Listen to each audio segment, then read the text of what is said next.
Paris is supposed to feel romantic, safe, and timeless. But some places carry a silence heavy enough to smother that illusion. Hotel Atmospheres was one of them, dark hallways, dim amber lights, and a strange hush that felt less like luxury and more like someone holding their breath behind the walls. My girlfriend, Clara, and I had saved for years to come here. I work remotely as a software consultant, so my laptop isn't just a device, it's my livelihood, my identity, and sometimes the only tether holding my life together. I call it Aries, partly as a joke, partly because it really is the closest thing I have to armor. On the second night of the trip, I needed to finish a few hours of work before we went out. Clara was still getting ready, so I went downstairs to the hotel lounge, a dim, quiet room tucked behind the lobby, filled with old leather chairs and heavy curtains that blocked out most of the evening light. Not a place people usually gathered. Not a place you'd ever expect to feel watched. I set Aries on a small wooden table near an outlet and sank into the work rhythm. Code, compile, push. Repeat. Then my phone rang, Clara. Her voice echoed in the empty lounge while I walked toward the coffee station across the hall. Hey, did you see my scarf downstairs? The blue one? I remember laughing a little, joking about how I couldn't keep track of her accessories. It was a harmless conversation, so harmless that I didn't realize how vulnerable it made me. I was gone for maybe 3 minutes. 3 minutes. When I returned to the lounge, the table was empty. Aries was gone. At first, I didn't panic. I just stood there staring at the blank surface like the laptop might flicker back into existence if I focused hard enough. Then I dropped to the floor, checking under the table, the chair, even retracing my steps back to the coffee counter. Nothing. The attendant stared at me with this cold, expressionless face.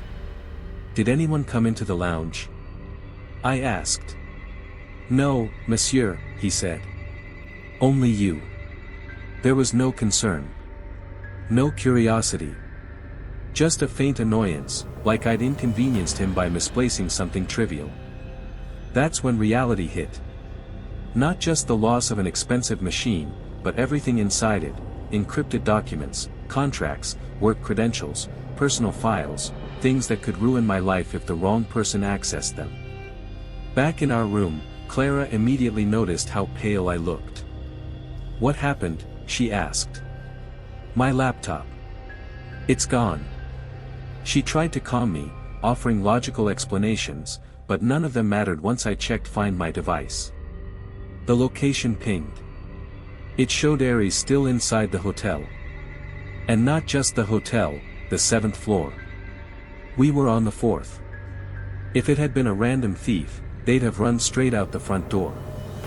Instead, whoever took it had gone deeper into the building, hidden themselves, and my entire digital life, behind a closed door. Hotel staff refused to help. They couldn't knock on doors, for privacy reasons. They couldn't check rooms, without cause. They couldn't even acknowledge that a theft had occurred. That night, I barely slept. I kept refreshing the device tracker, watching that small blue dot sitting motionless on the 7th floor. Then, at 3:17 a.m., it changed. Aries came online. My hands shook as I activated the built-in stealth tool I'd installed long ago. A single screenshot. 5 seconds of webcam footage. Something, anything, to tell me who had it. The file uploaded. I opened it. At first, all I saw was a desktop that wasn't mine, pages of foreign text in Cyrillic, an old dark web-style forum, and none of my files or programs visible. Then my stomach dropped. There was a reflection on the glossy screen. Not a blur. Not a shape. A man's face.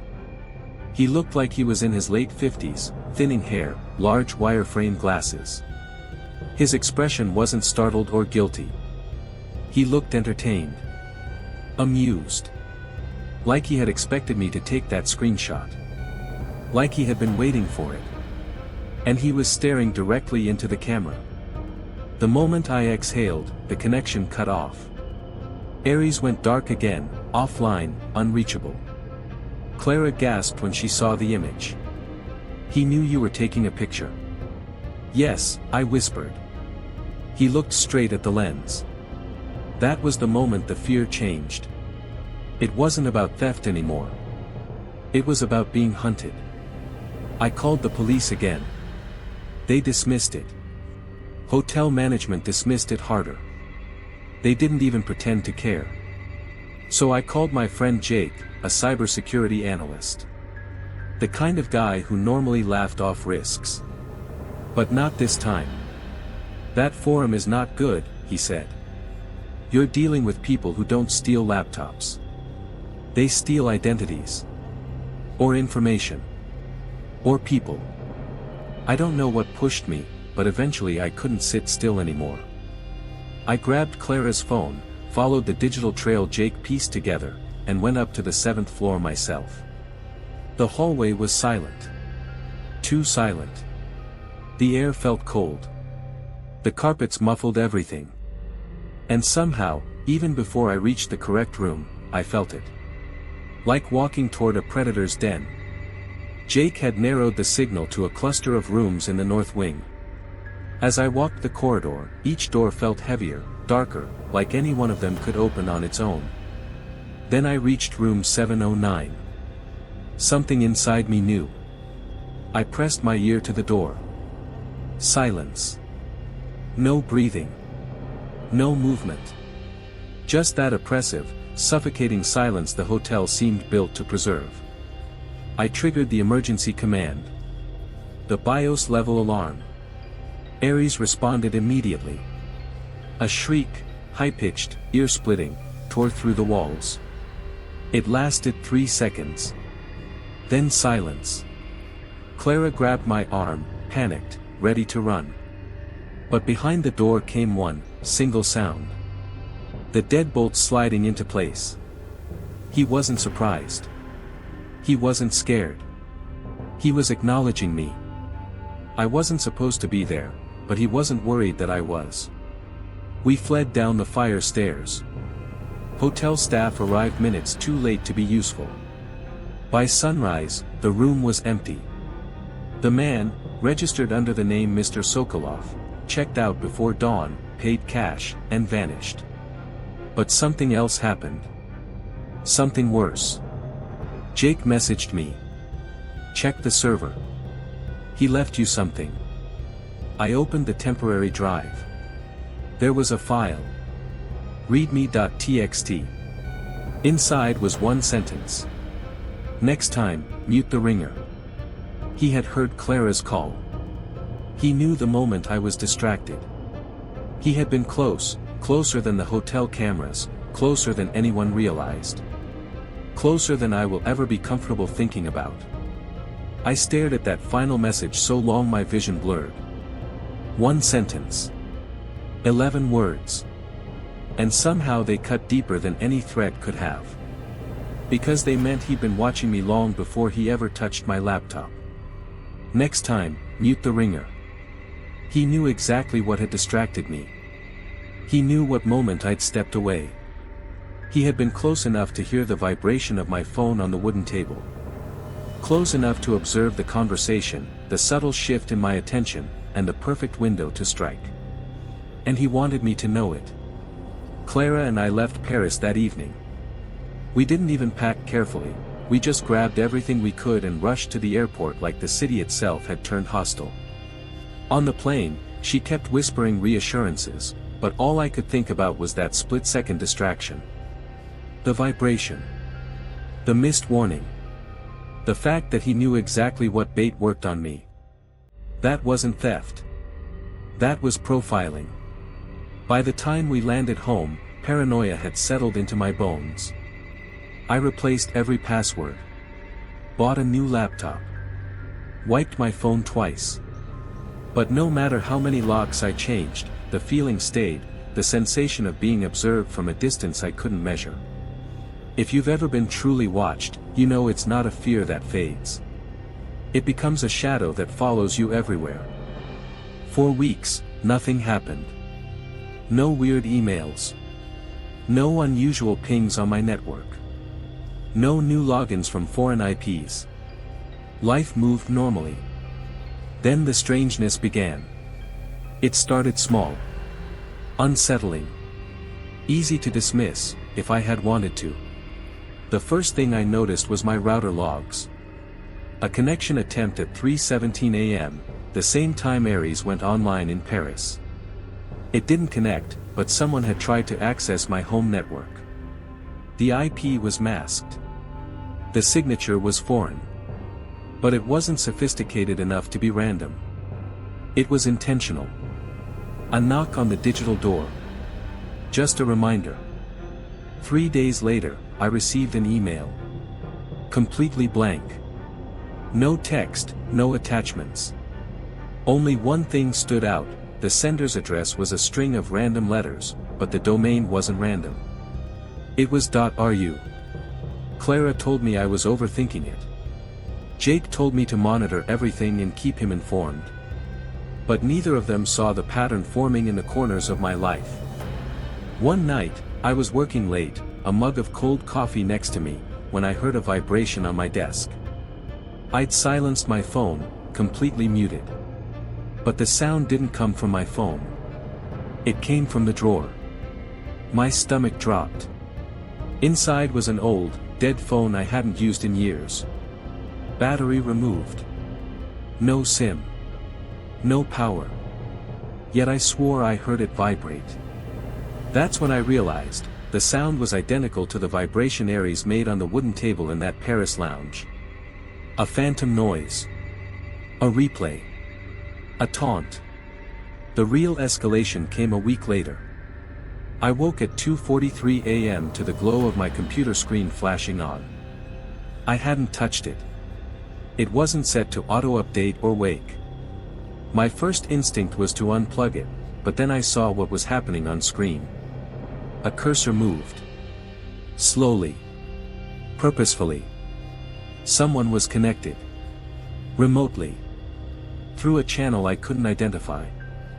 I didn't breathe. Didn't move. The cursor hovered over my browser icon, opened it, and typed a URL manually.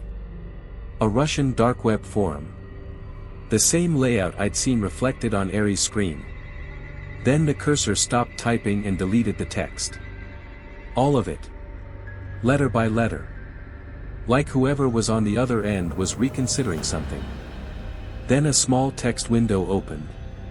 A blinking cursor waited. Slowly, a message began to appear. You're improving. I ripped the Ethernet cable out so fast I scraped my hand on the desk. The screen froze. The connection severed. But the damage was already done. He'd found me again. And he wanted me to know it. After that, fear became routine. I stopped sleeping properly. Started checking windows, locks, and devices obsessively. Clara tried grounding me, but even she couldn't ignore the signs forever. Then came the worst night. I was lying in bed, half asleep, when I heard it. A faint vibration. Not my phone. Not Clara's. A different frequency, lower, more familiar. My blood ran cold. It was the vibration Aries made. On the bedside table. Clara bolted upright when she saw my face. What is it? What's wrong? I couldn't answer. I reached, trembling, toward the drawer under the nightstand. Inside were old receipts, a few tourist maps from Paris, and the charger for Aries. The charger was vibrating. The charger. Not connected to anything. Just lying there. Buzzing lightly, like something was calling it. Clara screamed when she felt it in her hand. I grabbed it and threw it across the room so hard it cracked against the wall. The vibration stopped. But my fear didn't. Because chargers don't vibrate. They don't have haptic motors. They don't respond to signals. Unless someone built one inside. Unless someone modified it. Unless someone planted something. 2 days later, Jake came to my house. He scanned everything, the charger, my network, the walls. He didn't say much at first. His silence alone scared me more than anything. Finally, he sat across from me with a look I'd never seen on him before, genuine dread. "Someone bugged this," he said. "It isn't a tracker. It's not spyware. It's communication. A ping device. This thing wasn't vibrating because it was malfunctioning. It was responding to a signal." My chest tightened. A signal from where? Jake didn't answer immediately. When he did, his voice cracked slightly. "Not far. Within a few dozen meters." In other words, the signal came from someone close enough to touch my house. Someone who knew where I lived. Someone watching. That night, Clara slept at her sister's place. I stayed awake, sitting in the dark living room with every light off, listening to the hum of the refrigerator and the occasional car passing outside. Around 4 a.m., I finally stood to close the blinds. That's when I saw him. A silhouette, standing across the street, just outside the reach of the street lamp. Motionless. Watching the house. He wasn't holding anything. Not a phone. Not a laptop. Not even a bag. He stood there like he had all the time in the world. I couldn't make out his face, but I didn't need to. I knew. The posture. The stillness. The patience. It was him. Mr. Sokolov. The man who had looked directly into my laptop camera like it was an old friend. I froze, dead still, afraid to even blink. After a few seconds, the silhouette turned, not walking away, just shifting slightly, like he wanted to make sure I saw the movement. A confirmation. Yes. It's me. And yes, I know where you live. He didn't leave. Not until the sky began to lighten. Only then did he step backward into the shadows and disappear completely.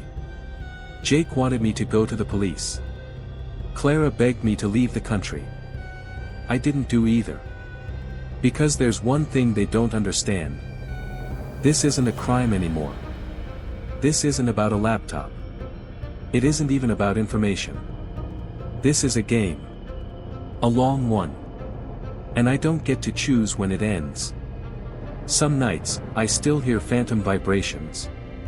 Sometimes I see a reflection on my screen that I can't explain. And every morning when I wake up, I check the street outside. Because one day, he'll stand there again. Not hidden. Not distant. Just close enough. Close enough to let me know the next chapter has started. And that he's been writing it all along.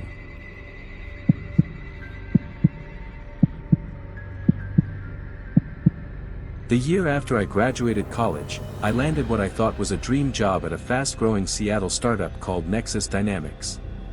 The place was intense, long hours, high pressure, but the pay and energy made it worth it. I was immediately pulled into a massive, classified project. Because of its sensitivity, the company enforced extreme security rules. Every developer received the same unbranded silver laptop with custom firmware. Mine was Unit 11, no camera, no ports, no public Wi-Fi, and completely locked to their internal network. If I brought it home, it had to be signed out, sealed in a fireproof briefcase, and returned the next morning. My friend Mark in accounting mocked the whole system, calling it security theater. "They're acting like someone's gonna break in and steal a blank laptop," he'd joke. I agreed, but the job mattered too much to take risks. So I followed every rule exactly. One Tuesday night, I was pulling an all-nighter with my small team, working on a complex integration. Around 2 a.m., my boss, a notoriously disorganized guy named David, the overreactor, told us all to go home. Just sign out the units and be back by 8 a.m. I'm running on 3 hours of sleep, I can't watch you anymore. I did what I always did, I locked Unit 11 into my briefcase, signed the ledger with the night security guard, and took the light rail home. The next morning, I was groggy but early. I walked straight to my desk, opened the briefcase, and pulled out the machine. I walked it to the sign-in counter, set it down, and reached for the stylus to enter my code. That's when I noticed it. It was a tiny, almost imperceptible scratch, a hairline abrasion just beside the keyboard.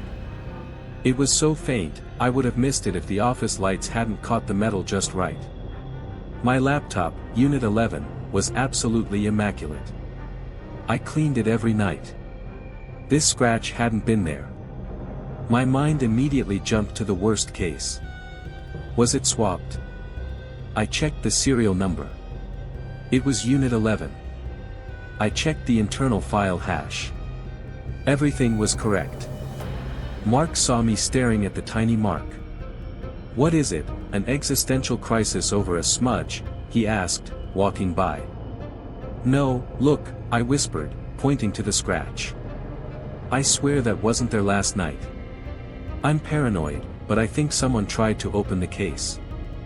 Mark shrugged, completely unconcerned. "Dude, you carried it on a crowded train. A zipper probably grazed it. You need more sleep." He was the perfect skeptic. But the scratch unsettled me. I spent the next few days in a state of low-grade uncertainty. I was more attentive than ever. I watched the security cameras on the office floor. I watched the staff. I watched the clock. The feeling was that something was wrong, but I had no proof. Then, things started getting weird. The security protocols at Nexus Dynamics were simple. Every few hours, the laptop required a full authentication sequence, a keycard swipe, a biometric fingerprint scan, and a complex rotating PIN, to maintain connection to the secure network. It was maddening, but necessary. I was in the middle of a delicate code migration, 2 days after finding the scratch, when the screen suddenly minimized my active work window. It didn't crash, it didn't log me out. The window simply shrunk down to the taskbar, and a completely blank, new desktop appeared. Before I could react, a word processor document, a simple, white page, opened in the center of the screen. And then, it began to type. I didn't touch the keyboard. My hands were resting on the desk.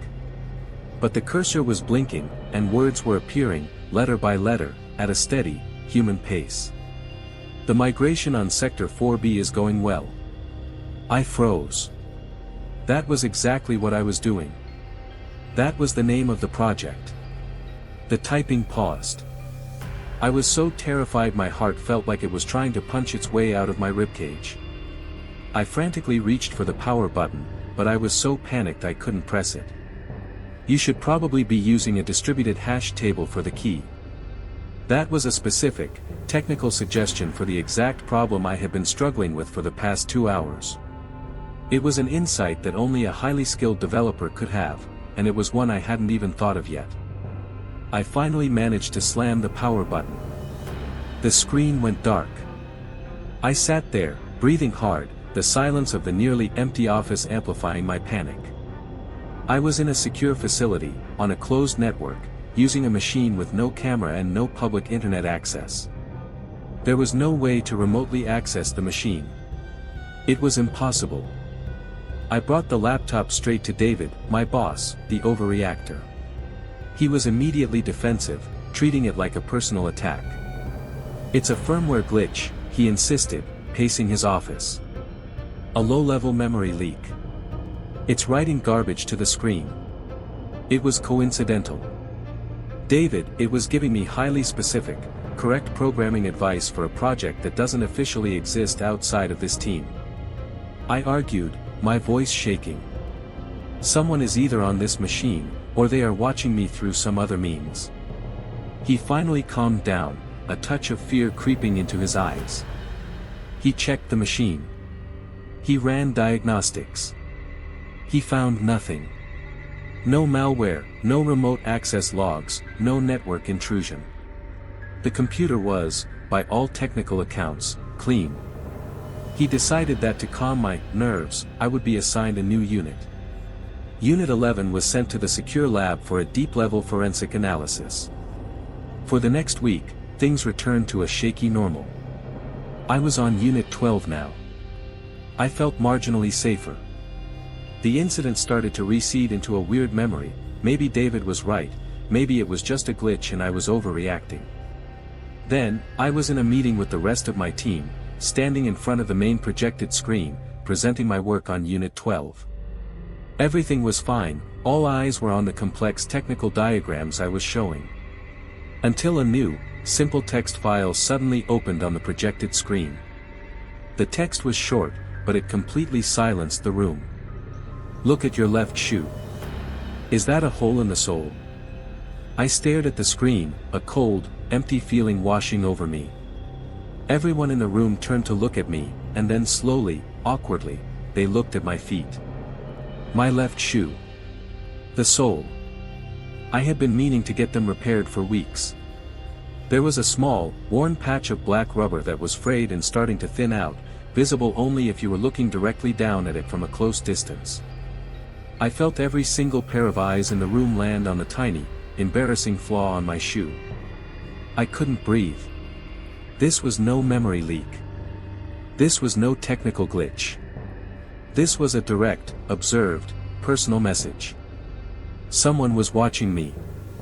Not just my screen, but me.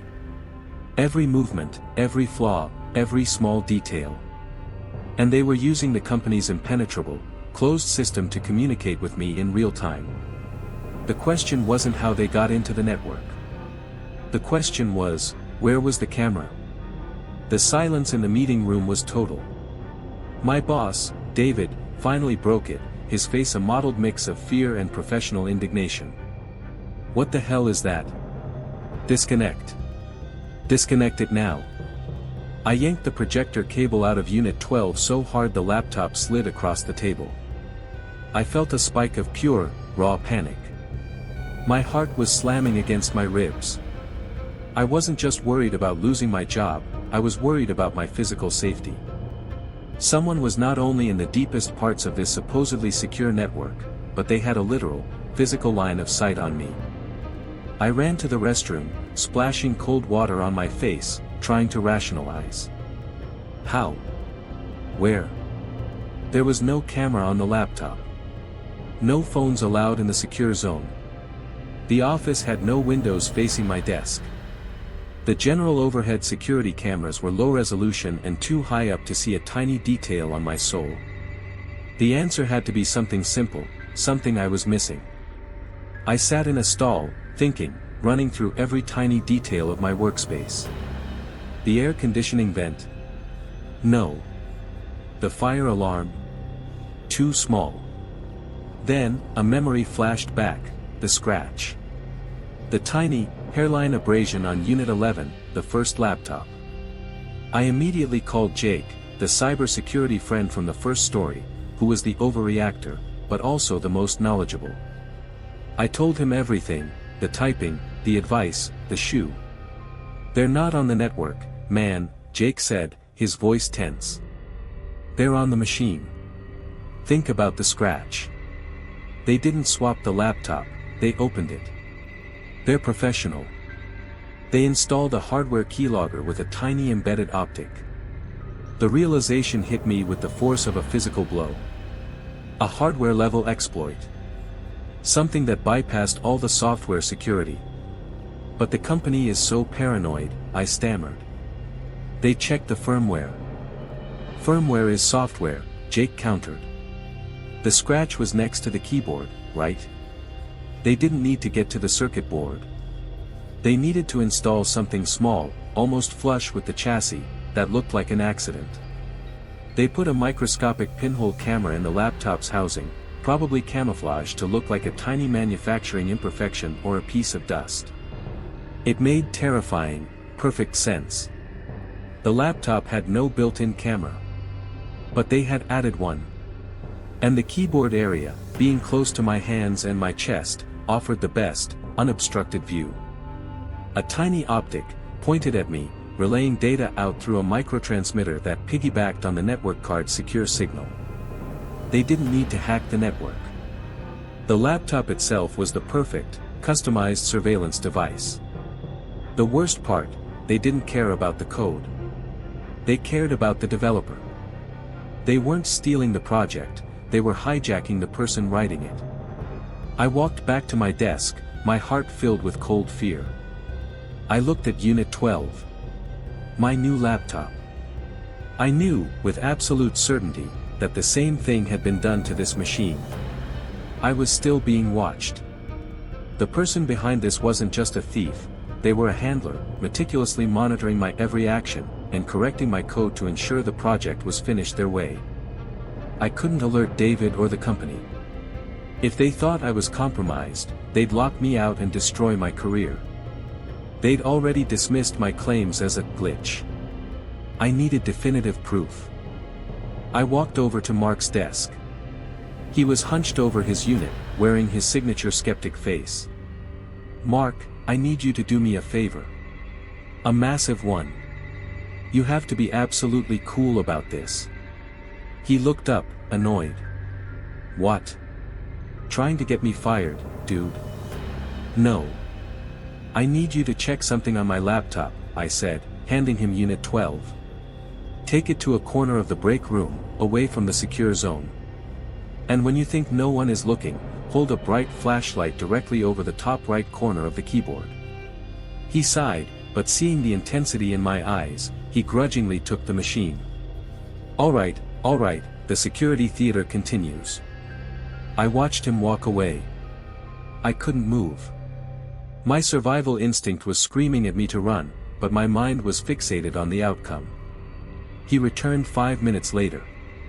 The skepticism was gone. His eyes were wide, and his lips were slightly parted. He put the laptop on my desk, carefully, as if it were radioactive. "I saw it," he whispered, his voice cracking. "There's a tiny speck. It looks like a scratch or a blemish. But when the light hits it just right, it refracts. It's a lens. It's a literal, tiny pinprick of glass." We had the proof. But the relief was instantly smothered by a new wave of persistent fear.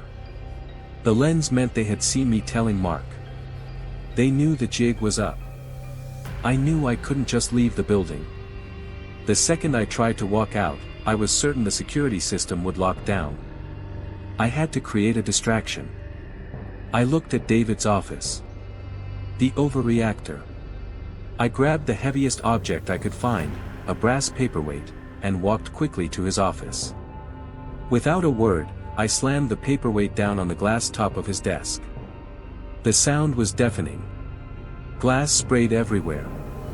David flew out of his chair, yelling. "I quit." I screamed, a voice I barely recognized as my own. "I'm done with this security theater. You can keep your damn Unit 12. I didn't wait for a response. I didn't wait for security. I turned, ran for the fire exit, and slammed the bar. The alarm immediately went off, a loud, whooping siren that drowned out everything. I didn't stop running until I was on the light rail, several stations away. I knew they would try to track me, so I dropped my company keycard and badge into a storm drain. I never went back. I never called them.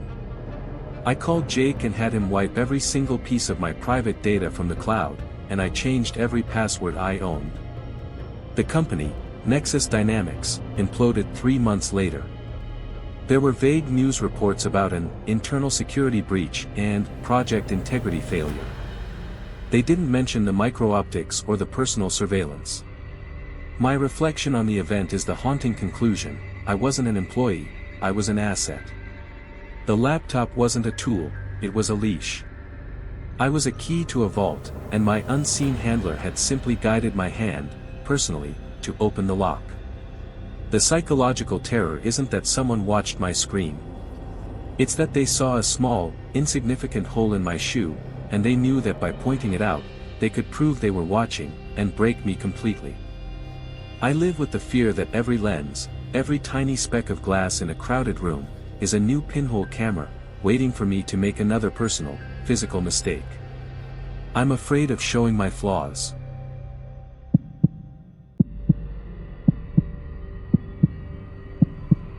This story isn't about my laptop, but my old, lost phone, and the terrifying nature of digital inheritance. My grandmother, Clara, lived a life of quiet, fastidious routine. She was a gentle soul, but deeply private and suspicious of technology. She was 92 when she passed away last summer. She lived alone in the old family house outside of Boston, and I was the one who was tasked with handling her estate and clearing the house. My cousin, Sarah, was the overreactor, already panicking about the ghosts in the house, while my mother was the calm thinker, focusing only on the legalities. My grandmother had only two pieces of technology, an ancient, corded landline phone, and a small, basic flip phone she kept only for emergencies. It was an old model, the kind that barely sent a photo, and the screen was perpetually cracked. She hated charging it and would often forget where she put it. I spent the first 2 weeks cataloging her lifetime of possessions. It was a tedious, sad job, moving through the dusty rooms filled with heavy, dark furniture. She had kept everything. I finally reached the last major task, her study. Hidden under a stack of old ledger books in a mahogany desk drawer, I found the flip phone. It was dead, but remarkably, it still had the original charger. I plugged it in out of simple curiosity. I was expecting a handful of contacts and maybe a voicemail or two. I planned to transfer her number and then wipe the device clean for recycling. The phone sputtered to life, the old, low-res screen displaying the simple Clara's phone wallpaper. I scrolled through the menu. 10 contacts. All family. No texts, no apps, just the bare-bones functionality. The one weird thing was the photo folder. There were exactly 12 photos, all time-stamped over the last 3 months of her life. They weren't photos of anything. They were all blurry, low-quality, close-up shots of different surfaces, the rug in her living room, the corner of the ceiling, a patch of the hallway wallpaper. They looked like accidental pocket dials. I figured she had pressed the camera button by mistake. I showed them to my mother. "Look, Mom, classic grandma." She probably thought the phone was locked and was sitting on it. My mother, the calm thinker, was uncharacteristically quiet. She never carried the phone in her pocket. She kept it in the top drawer of the desk, or right next to her bed. And she only ever used it to call me. She wouldn't take pictures. She didn't know how to take pictures. That created the first little spark of curiosity and uncertainty. Maybe a visiting nurse or a family member had played with it. I didn't think much of it until 2 days later. I was in the attic, tossing out old boxes, when my phone rang. It was an unknown number. I answered. "Hello." There was only silence. Not the static of a dropped call, but a perfectly clean, unnerving dead air. After 10 seconds, the line disconnected. A minute later, the phone rang again. Same number. Again, I answered. "Who is this?" "You need to stop calling me," I said, a touch of annoyance in my voice. This time, there was a sound. Not a voice. It was a sharp, distinct click, like a key being pressed, or a phone being hung up quickly. Then, silence, and the call ended. When I checked the caller ID, my blood went cold. The number wasn't unknown. It was my grandmother's old, now deactivated flip phone number. I sprinted downstairs to the study. The flip phone was lying on the desk where I had left it. I checked the screen. It was off. The battery was at 70%. I called my mother, my voice tight. "Mom, did you call me from Grandma's number? I don't even have her number anymore." "I thought you were decommissioning it," she said, sounding confused. "What is it?" I told her about the calls. She immediately dismissed it as a network ghost, or a carrier error, the kind of rationalization the calm thinker uses to avoid the impossible. But it got worse. The next morning, I was back at the house, and I was sitting at the kitchen table, scrolling through a local news feed on my personal phone. A text message notification popped up. It was from the flip phone's number. The message was one word, "Hush." I dropped my phone on the table. The fear was now a palpable, buzzing thing in the room.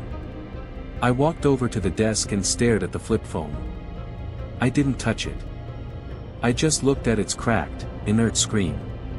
It was an outdated piece of plastic that shouldn't be able to communicate on a deactivated line, yet it had just sent me a single, chilling text. I called Sarah, the overreactor. She, predictably, went into full panic mode. "It's Grandma, she's trapped. It's a sign. You have to talk to her. You have to find out what she wants. Sarah, it's a dead piece of electronics." I yelled, trying to hold on to my sanity. "It's some kind of hack, or a weird glitch with the carrier." But my mother's words about the photos, she didn't know how to take pictures, kept echoing in my head. I had to look at those photos again. I picked up the flip phone.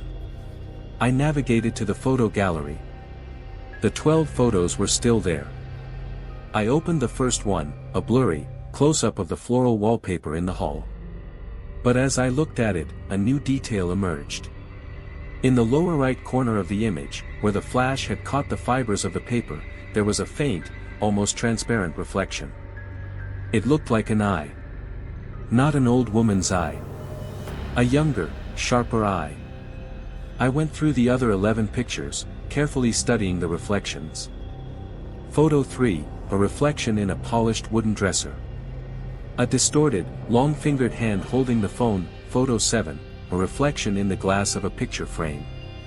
A dark figure, indistinct, standing behind where my grandmother would have been, facing the camera. Photo 10, the most horrifying. A close-up of the chrome faucet in the bathroom. The reflection was perfectly clear, a man's face, pale and emotionless, not looking at the camera, but looking off to the side, at something else in the room. It wasn't my grandmother taking accidental pictures. Someone else had been holding that phone for the last 3 months of her life. Someone who was constantly, silently, documenting their presence inside the house, using the phone she kept in her desk drawer. They had been in the house with her. They had been watching. The panic started to feel like hyperventilation. The calls, the hush text, it wasn't a glitch. It was a sequence, a pattern. And now, the true horror of the phone's digital afterlife began to unfold. I sat at the desk, the small, cheap flip phone feeling like a cinder block in my hand. I wasn't just clearing a house, I was uncovering a 3-month-long act of psychological stalking, an intimate violation that had taken place right under my late grandmother's nose. I immediately called the police, but the line was busy. I looked around the silent, dusty study. Every dark corner, every heavy curtain now seemed to harbor an unseen observer. The man in the faucet reflection. He was real. He had been here. I went back to the 12 photos, studying the timestamps. They were not random. They were all taken between 2 a.m. and 4 a.m. And they were all geographically sequential, tracing a slow, creeping path through the house. Hallway dash, living room dash, dining room dash, study dash, upstairs hallway dash, bedroom dash, bathroom. A perfect circuit. He wasn't living there. He was visiting. At night. When my grandmother was asleep. And he was documenting his nightly rounds with her forgotten emergency phone. The real, stomach-turning panic came when I looked at the final photo. Photo 12. It was a close-up of the bedsheets. White, floral cotton. In the center of the frame, right next to the pillow, was the faint, half-cracked lens of a pair of old, wire-rimmed reading glasses, my grandmother's glasses. The photograph was taken from directly above. The final image was a portrait of her sleeping. The realization was a punch to the gut. He had been in her room, standing over her, taking a picture of her as she slept, using the camera phone she would never have known how to operate. I knew I had to get out, but first, I needed to know what the calls and the text meant. I had to assume the number wasn't deactivated, it had simply been dormant. The stalker, maybe trying to retrieve the phone or simply re-establish contact with the house, had seen the phone come back online when I charged it. He was now communicating with the only number on the phone's recent call log, mine. I called my mother, my voice a desperate whisper. I told her about the pictures, the reflections, and the nightly pattern. She was silent for a long moment, then, her calm thinker facade finally shattered. "The window latch in the pantry," she breathed. "I forgot to tell you. It was always a bit loose. Grandma swore it was the wind." A loose window latch, the perfect, silent ingress for a stranger who knew the house's small flaws. I knew what I had to do. The survival instinct took over. I couldn't wait for the police. I had to make the phone dead. Permanently.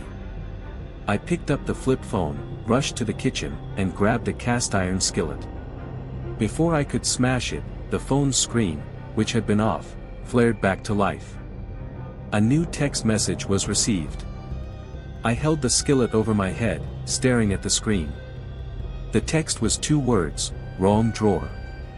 My entire body went numb. I hadn't told anyone where I found the phone. I hadn't even told my mother or Sarah the specific drawer in the mahogany desk. Only the man who had been in the room, hiding the phone under the ledgers, could possibly know. He was either in the house, or he was outside, watching me. I dropped the skillet. It clanged deafeningly on the kitchen floor.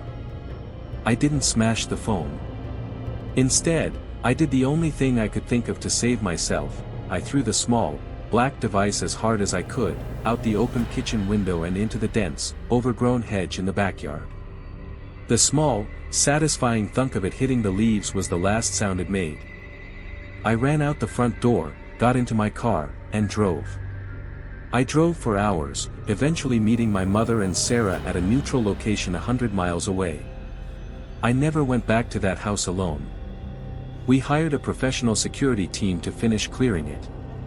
My reflection is this: the true horror wasn't the calls, or the texts. It was the absolute, perfect knowledge he had of my grandmother's life and the house's secrets, all gleaned from a forgotten, inert piece of technology that became his surveillance tool. He didn't need to break down the doors, he simply needed to know where she kept her phone. The persistence of the fear is not that he's still in the hedge waiting. It's that the man who sent me "wrong drawer" is still out there, somewhere in the digital ether. A week after I abandoned the house, I got a registered letter at my apartment. It contained a single item, an old, slightly damaged charging cable. A perfect fit for a small, basic flip phone. There was no return address. Just a label with my apartment number, and one last, final message written in small, neat handwriting on the back of the label. "When the battery dies, the ghost appears." He knew where I lived. He was reminding me that, even without the phone, he still had an active connection to me, the phone's charging cable, a small piece of my inheritance, sent directly to my home. And the ghost he was talking about wasn't my grandmother. It was the digital consciousness of a silent, meticulous stalker that now knew my address, and was waiting patiently for the moment I needed to charge the next device.